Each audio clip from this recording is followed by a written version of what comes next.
You've ever looked at someone at the absolute top of their game and just think, wow, they're a genius? Well, what if that's just a story we tell ourselves? In his book Mastery, Robert Greene makes a pretty bold claim. Genius isn't something you're born with. It's a destination you can actually reach. So let's dive in and walk that path together. Greene kicks things off with this quote from Nietzsche. And you can see why. It's a direct challenge to how we usually think about talent, right? The point isn't that talent is totally fake, but maybe, just maybe, we give it way too much credit. What really matters is something we all have a lot more control over. So here's the first big idea we've got to wrap our heads around. Genius is built, not born. It's not a lightning strike from the heavens, it's the result of a long, and let's be honest, often really tough process. I love that phrase, the seriousness of the efficient workman. It just strips away all the magic and mystery. It says greatness isn't about waiting for some divine inspiration. It's about showing up, focusing, and doing the work. Masters are just craftspeople who got really, really good at putting the pieces together before they tried to build the whole thing. Okay, so if it's a process, where does it start? Well, that brings us to phase one, the power of apprenticeship. And this isn't just about getting your first job. According to Greene, this is the foundation. Everything that comes after is built right here. Now, this first principle, it goes against pretty much everything we're taught today, doesn't it? We're told to chase the highest salary, the fastest promotion. But at this early stage, Greene says the real currency isn't cash, it's skills. And Benjamin Franklin is the perfect case study. At just 12 years old, he turned his back on a safe, comfortable future in his dad's business to take a much harder, riskier 9-year apprenticeship. Why?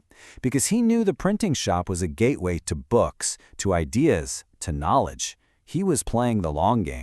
But a good apprenticeship isn't about staying still. You can't just learn one thing and camp out there forever.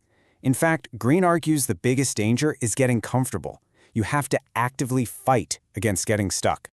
Take Zora Neale Hurston. She lived this idea. She seemed to understand that if you stay in one place, your world starts to shrink. So she kept moving, kept pushing herself into new environments. From a small town in Florida, to the center of the Harlem Renaissance, to being the only black student at Barnard College.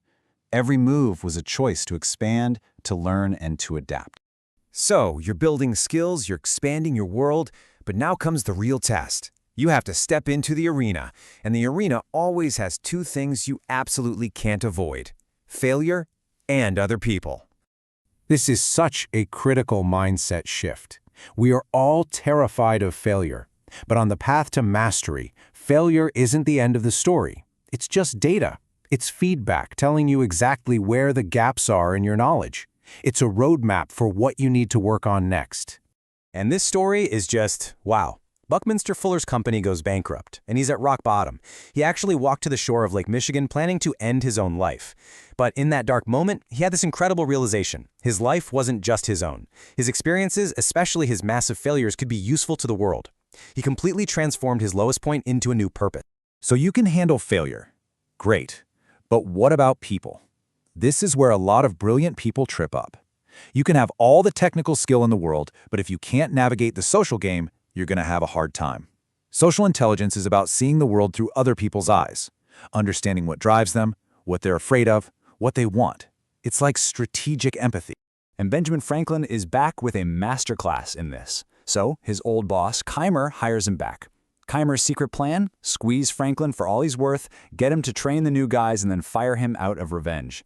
But Franklin saw the whole game. He didn't get angry, he got strategic. While Keimer was plotting, Franklin was quietly building relationships, learning new skills on his own, and prepping an ally. So when Keimer finally made his move, Franklin was already 10 steps ahead, ready to launch his own, much better business. He turned a trap into a launching pad. So after all this time, years of practice, learning from failures, navigating people, something starts to change. You start to see your field, and maybe even the whole world, on a way deeper level. Greene calls this the awakening of the dimensional mind. So what is this exactly? Well, it's the shift from seeing the what to understanding the how. See, most of us see the surface of things, the finished car, the final painting. A master sees the hidden reality underneath. They don't just see the car, they see the engineering. They don't just see the company, they see the power dynamics. They're looking at the very structure of things. To make this super clear, let's ask a simple question. What is the one single difference between a beautiful, priceless diamond and a worthless piece of charcoal? Now, you might think it's what they're made of, but it's not. It was proven a long time ago that both a diamond and a piece of charcoal are made of the exact same thing, pure carbon. And here it is. The only difference is how those carbon atoms are arranged, the structure. Same ingredients, different structure, completely different reality. And that is the dimensional mind. It's learning to look past the surface and see the deep structure that's really running the show. And that brings us to the final and maybe the most important piece of the puzzle. Mastery isn't a destination. It's not a graduation ceremony where you get a diploma and you're done for life. The biggest danger on this path is getting comfortable. The moment you think, I've finally made it, you've started to decline. True masters, they never lose that curiosity. They're always learning, always experimenting, always aware that the journey never, ever stops. If you wanted to boil this entire idea down to just 2 words, you couldn't do better than Leonardo da Vinci's personal motto, ostinato rigor, stubborn rigor. It's that relentless, tenacious commitment to the process every single day. So, if Greene is right, if mastery is a process, not a gift, and a path that's open to anyone willing to walk it, that leaves us with a really simple but really powerful question to ask ourselves. What do you build? Thanks for watching and subscribe now.